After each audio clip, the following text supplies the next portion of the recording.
Hello दोस्तों, SSC CHSL की भर्ती आ गई है। तो यह जो भर्ती है 12वीं पास पर, अगर आप 12वीं पास है तो इस फॉर्म को भर सकते हैं। इस वीडियो में आप लोगों को पूरी जानकारी देंगे। इसका सिलेबस क्या है, कैसे सिलेक्शन होता है, कितना एग्जाम देना पड़ता है, एज क्वालिफिकेशन, एग्जाम पैटर्न, पूरी जानकारी इस वीडियो में आप लोगों को देंगे। आप इस वीडियो को पूरा देख लीजिए। एसएससी सीएचएसएल एग्जाम से संबंधित आपका जितना भी डाउट है सभी डाउट इस वीडियो में क्लियर हो जाएगा। तो यहाँ पर आप देखिएगा सीएचएसएल का जो पूरा नाम होता है combined higher secondary level examination, और यह जो भर्ती है 12वीं पास पर। इसमें 4 तरह का पोस्ट होता है, LDC, data entry operator, PASA. तो आगे आप लोग इसके बारे में भी बताएंगे। और यहाँ पर आप देखिएगा तो फॉर्म भराना जो शुरू है आज ही के डेट से, और अभी कुछ ही देर पहले नोटिफिकेशन जारी किया गया। फॉर्म भरने का जो लास्ट डेट है 7 मार्च 2022 तक लास्ट डेट है। तो लास्ट समय वेबसाइट अच्छे तरीके से काम नहीं करता है, तो इसलिए आप समय से फॉर्म फिलअप कर लीजिएगा। पेमेंट करने का डेट है 7 मार्च 2022, चालान के माध्यम से 10 मार्च 2022।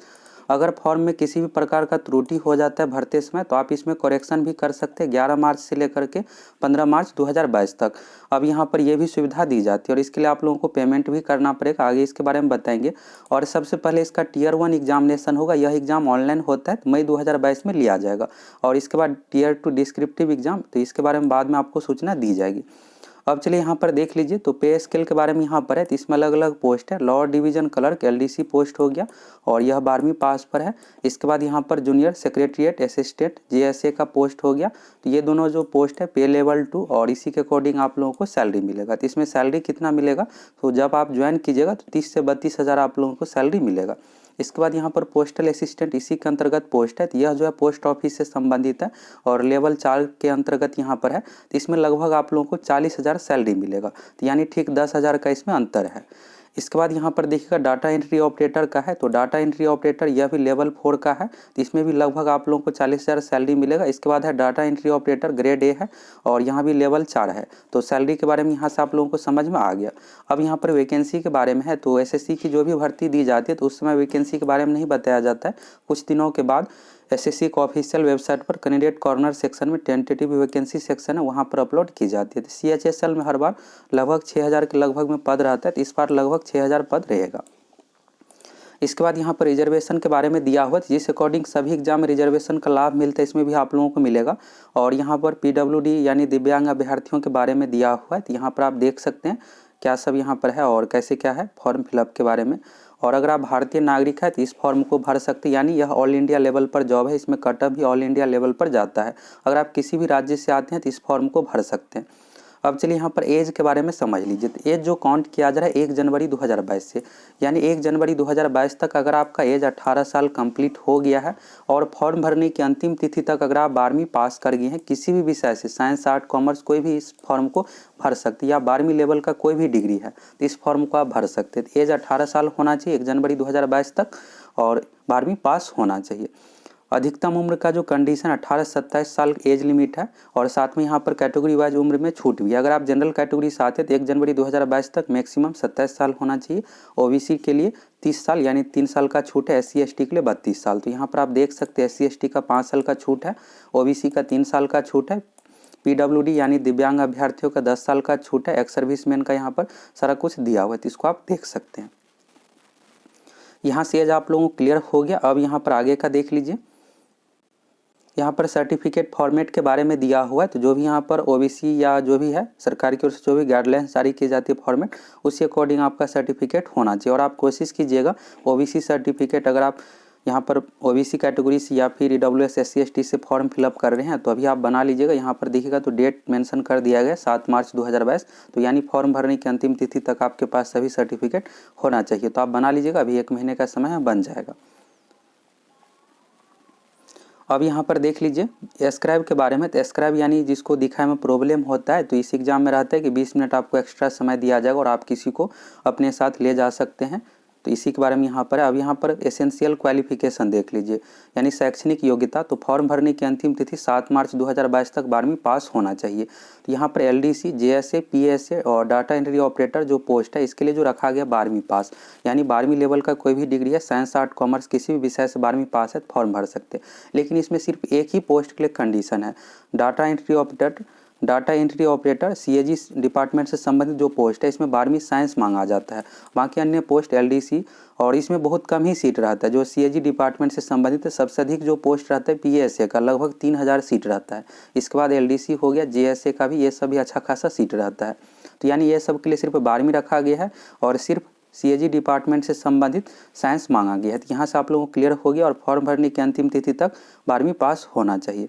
अब चलिए फॉर्म कैसे फिलअप करना है। तो एसएससी का ऑफिशियल वेबसाइट पर आप लोगों को जाना है और जैसे ही आप एसएससी का ऑफिशियल वेबसाइट पर जाइए, शुरू में ही दिया हुआ है लॉगिन का ऑप्शन। अगर आप पहले से रजिस्ट्रेशन किए हुए किसी भी एग्जाम का फॉर्म फिलअप किया तो यूजर आईडी पासवर्ड से लॉगिन कीजिएगा, फॉर्म आ जाएगा, वहाँ से फिलअप करना है। अगर आप अभी तक एसएससी का कोई भी फॉर्म फिलअप नहीं किया तो सबसे पहले आपको रजिस्ट्रेशन करना पड़ेगा। और एक चीज़ यहाँ पर ज़रूरी चीज़ दिया हुआ है, इस कारण से बहुत सारे कैंडिडेट का फॉर्म रिजेक्ट किया जाता है। फोटो के बारे में, फोटो बिल्कुल सही तरीके का आप लोगों को अपलोड करना है और 3 माह के अंदर का ही होना चाहिए। यहाँ पर देखिएगा note be more than 3 month old, यानी 3 महीने से पुराना फोटो नहीं होना चाहिए, हाल ही का खिंचा हुआ होना चाहिए, रंगीन फोटोग्राफ होना चाहिए और सही तरीके का होना चाहिए। इसके बाद है प्रॉपर फोटोग्राफ के बारे में यहाँ पर बताया गया है और यहाँ पर देखिएगा last date submission online application है 7 मार्च 2022। अब यहाँ पर एप्लीकेशन फ़ी के बारे में देख लीजिए। तो सेम पहले के अकॉर्डिंग है, एसएससी के एग्जाम में मात्र 100 रुपये पेमेंट रहता है। अगर आप जनरल कैटेगरी, ओबीसी कैटेगरी और इसके बाद ईडब्ल्यूएस से आते हैं तो आपको 100 रुपये पेमेंट करना है। एससी एसटी, अगर आप वुमेन कैंडिडेट है और दिव्यांग है तो आपको कोई भी पेमेंट नहीं करना पड़ेगा, बिल्कुल यहाँ पर फॉर्म फ्री है। ऑनलाइन पेमेंट आप किसी भी माध्यम से कर सकते हैं। और फॉर्म का यहाँ पर करेक्शन अगर किसी प्रकार का त्रुटि हो जाता है तो 11 मार्च से लेकर के 15 मार्च तक आप सुधार कर सकते हैं। इसके लिए आप लोगों को 200 रुपये पेमेंट भी करना पड़ेगा, इसके बारे में यहाँ पर दिया हुआ है। और यहाँ पर एग्जामिनेशन सिटी है तो आप अपने अकॉर्डिंग कहीं भी सेंटर चूज कर सकते हैं। बिहार से उत्तर प्रदेश संबंधी देखिएगा तो यहाँ पर है, बिहार से भागलपुर, मुजफ्फरपुर, पटना है और पूर्णिया। इसके बाद यहाँ पर उत्तर प्रदेश का है तो कोई भी 3 सेंटर आप चूज कर सकते हैं और यहाँ पर दी जाएगी। तो ज़्यादातर फर्स्ट चॉइस ही दे दिया जाता है, अगर फर्स्ट चॉइस नहीं मिलता है तो दूसरा चॉइस आपको मिल ही जाएगा। यहाँ से सेंटर से क्लियर हो गया, आप किसी भी राज्य में चूज कर सकते हैं और जो भी यहाँ पर आप रीजन चूज कीजिएगा उसी के वेबसाइट से आप लोगों को एडमिट कार्ड भी डाउनलोड करना पड़ेगा। डॉक्यूमेंट वेरिफिकेशन के लिए उसी रीजन में आप लोगों को जाना पड़ेगा। अगर आप बिहार से आते हैं और ईस्टर्न रीजन अगर आप सिलेक्ट कर लेते हैं तो वहाँ पर ही आप लोगों को जाना पड़ेगा, वेस्ट बंगाल यानी कोलकाता आपको डॉक्यूमेंट वेरिफिकेशन के लिए जाना पड़ेगा। और जो भी यहाँ पर प्रक्रिया होगी डिस्क्रिप्टिव एग्जाम भी वेस्ट बंगाल जोन में ही लिया जाएगा। तो यहाँ से क्लियर हो गया, आप अपने अकॉर्डिंग कहीं भी सेंटर चूज कर सकते हैं। ऑल इंडिया पर कट ऑफ इसमें ऑल इंडिया वाइज जाता है। इसके बाद स्कीम ऑफ एग्जामिनेशन है तो इसको आप अच्छे से समझ लीजिए। एसएससी सीएचएसएल एग्जाम में सिलेक्शन का जो प्रोसेस है 3 चरणों में। सबसे पहले होता है टीयर 1 यानी पीटी एग्जाम हो गया। इसके बाद होता है टीयर 2, इसको आप डिस्क्रिप्टिव कह सकते हैं। इसके बाद होता है टीयर 3, टाइपिंग टेस्ट से संबंधित है। मेरिट जो आपका बनेगा टीयर 1 और टीयर 2 एग्जाम के आधार पर। टीयर 1 एग्जाम में टोटल 100 क्वेश्चन पूछा जाता है, एक क्वेश्चन है 2 अंक का, यानी टोटल 200 अंक हो गया। आप इस एग्जाम को पास कर जाते हैं तो इसके बाद होता है descriptive exam. Descriptive exam total 100 अंकों का है, 300 अंक हो गया। अब आपका मेरिट जो बनेगा इसी 300 अंक के आधार पर। इसके बाद आप डिस्क्रिप्टिव भी पास कर जाइएगा तो इसके बाद होता है टाइपिंग टेस्ट। सीएचएसएल में जो भी पोस्ट है सभी में टाइपिंग टेस्ट है ही, एलडीसी पोस्ट में भी है, डाटा एंट्री ऑपरेटर पोस्ट में भी है, यानी सभी पोस्ट में टाइपिंग टेस्ट आपको पास करना पड़ेगा। अब अगर आप पास कर जाते हैं तो इसके बाद आपका मेरिट बन जाएगा। अब कितना क्वेश्चन पर सिलेक्शन होता है आपके मन में ये भी होगा तो इसके बारे में भी बताएंगे। कितना क्वेश्चन आप सही कर लेते हैं आपका सिलेक्शन हो जाएगा। तो यहाँ पर देखिएगा इसी के बारे में यहाँ पर बताया गया है।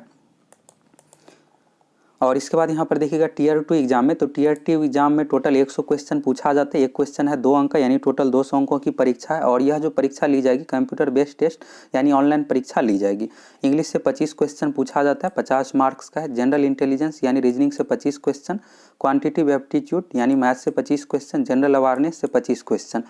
इंग्लिश से बहुत ही नॉर्मल क्वेश्चन पूछा जाए, जैसा कि यहाँ पर लिखा हुआ है बेसिक नॉलेज।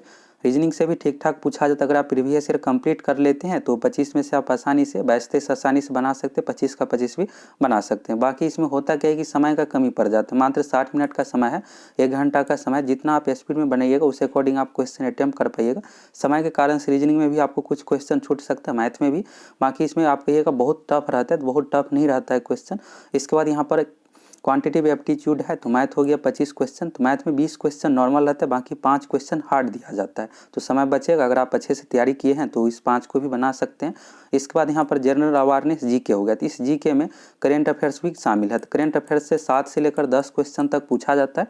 साइंस से 6 से 7 क्वेश्चन पूछा जाएगा। बाकी जीके सेक्शन में history, polity, geography, economics, static, GK से 2 से 3 क्वेश्चन करके हर सेक्शन से पूछा जाता है। तो इस तरह से मिक्स करके 25 क्वेश्चन पूछा जाएगा। तो कभी कभी क्या होता है, करेंट अफेयर से 10 क्वेश्चन तक पूछ दिया जाता है और किसी शिफ्ट में 6 से 7 क्वेश्चन रहता है, और साइंस से 6 से 7 क्वेश्चन रहेगा, फिजिक्स, केमिस्ट्री, बायोलॉजी से 2 से 3 क्वेश्चन करके हर सब्जेक्ट से पूछा जाता है। तो यहाँ से आपको पैटर्न समझ में आ गया।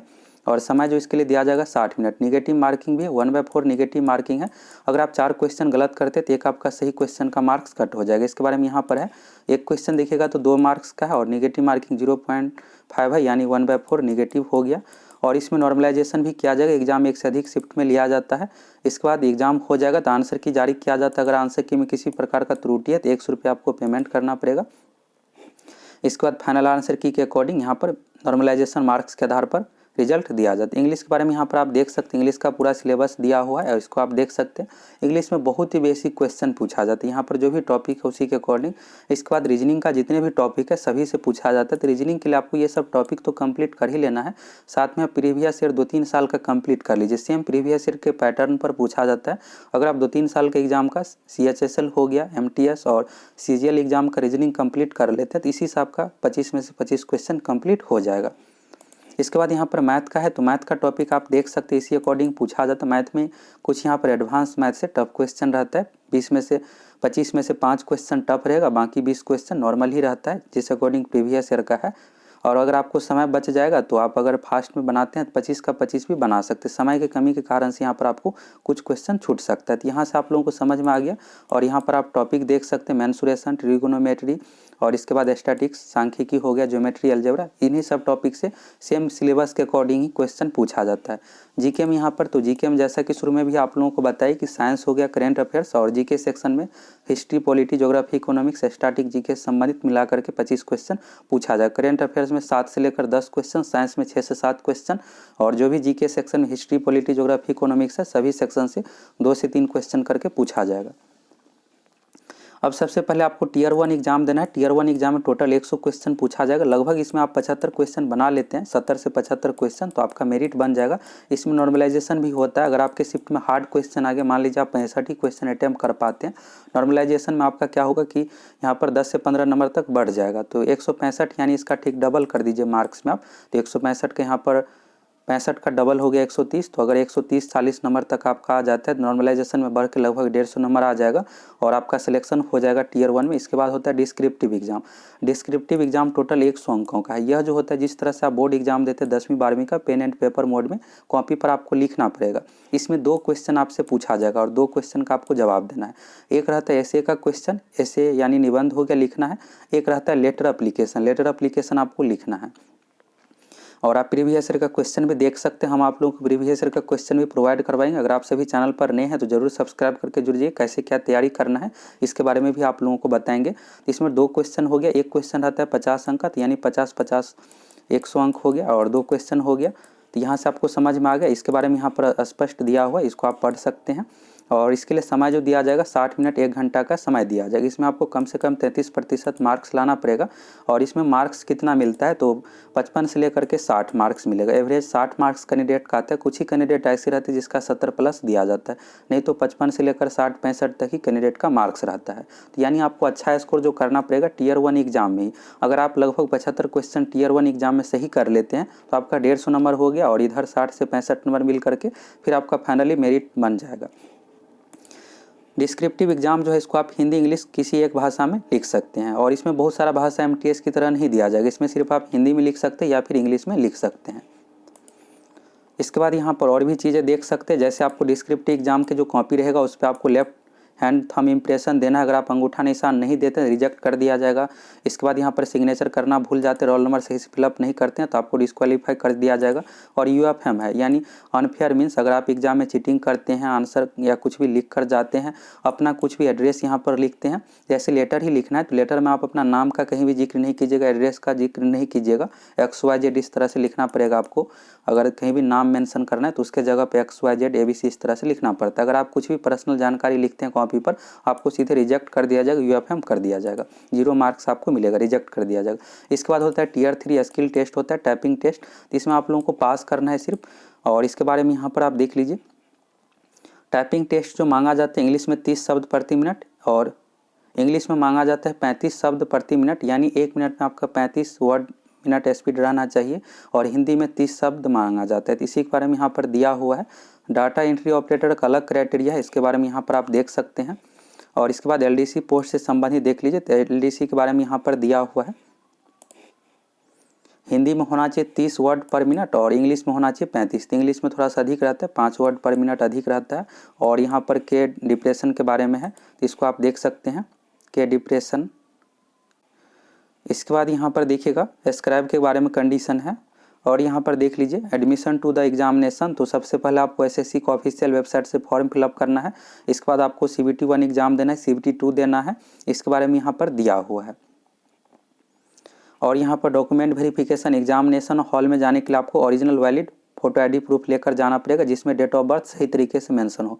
अगर आधार कार्ड में डेट ऑफ बर्थ गलत है तो उसके साथ आपको 10th का सर्टिफिकेट भी लेकर जाना पड़ेगा, तभी वहाँ पर आपको एंट्री दिया जाएगा। और आधार कार्ड में आपको, अगर आप प्रिंट आउट वाला आधार कार्ड ले जाते हैं तो पूरा पेज प्रिंट होना चाहिए, नहीं तो ओरिजिनल आधार कार्ड लेकर जाइए।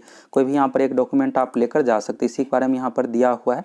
अगर डेट ऑफ बर्थ गलत है आधार कार्ड या किसी भी डॉक्यूमेंट में, तो ओरिजिनल डॉक्यूमेंट मैट्रिकुलेशन यानी सर्टिफिकेट, मूल प्रमाण पत्र आपको लेकर जाना है। इसी के बारे में यहाँ पर दिया हुआ है।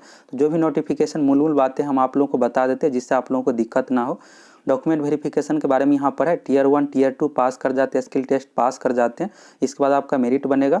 और डॉक्यूमेंट वेरिफिकेशन में ये सब आपसे सर्टिफिकेट मांगा जाएगा, मैट्रिक का सर्टिफिकेट, मूल प्रमाण पत्र, मार्कशीट, इंटर का मांगा जाएगा।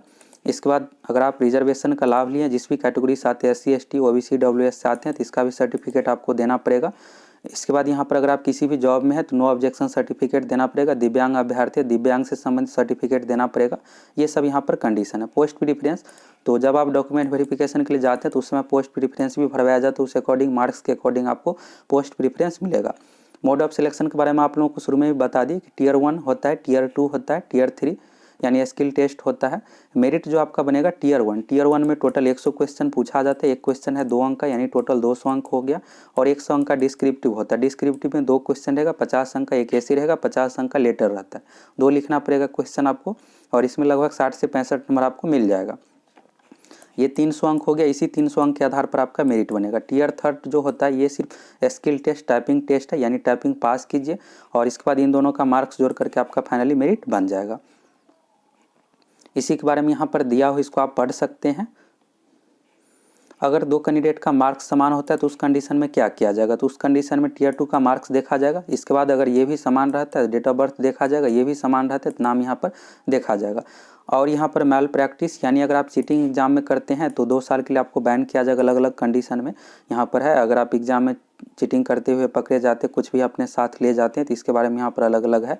अगर आप कैमरा या फिर अन्य चीज़ें, इलेक्ट्रॉनिक गैजेट ले जाते हैं, 7 साल के लिए आपको यहाँ पर एग्जाम से बैन किया जा सकता है।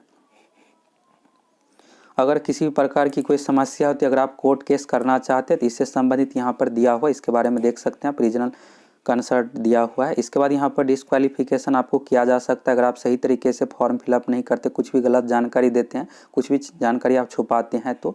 और यहाँ पर इंपॉर्टेंट इंस्ट्रक्शन देख लीजिए, इसको भी आप पढ़ना चाहते तो पढ़ सकते। तो यहाँ से आप लोगों को क्लियर समझ में आ गया कैसे क्या फॉर्म भरने का कंडीशन है, इस फॉर्म को कौन कौन भर सकता है, एज कितना चाहिए। तो यहाँ तक अब नोटिफिकेशन कंप्लीट हो गया। अब यहाँ पर फॉर्म का फॉर्मेट दिया हुआ, क्या सब यहाँ पर रहना चाहिए। तो यहाँ से आप लोगों को selection process, exam pattern, age, qualification सारा कुछ क्लियर हो गया। अगर आप सभी चैनल पर नए हैं तो जरूर सब्सक्राइब करके जुड़ जाइए। हम आप लोगों को इसका सिलेबस का वीडियो प्रोवाइड करवाएंगे, कैसे क्या तैयारी करना है, प्रीवियस ईयर का क्वेश्चन भी प्रोवाइड करवाएंगे।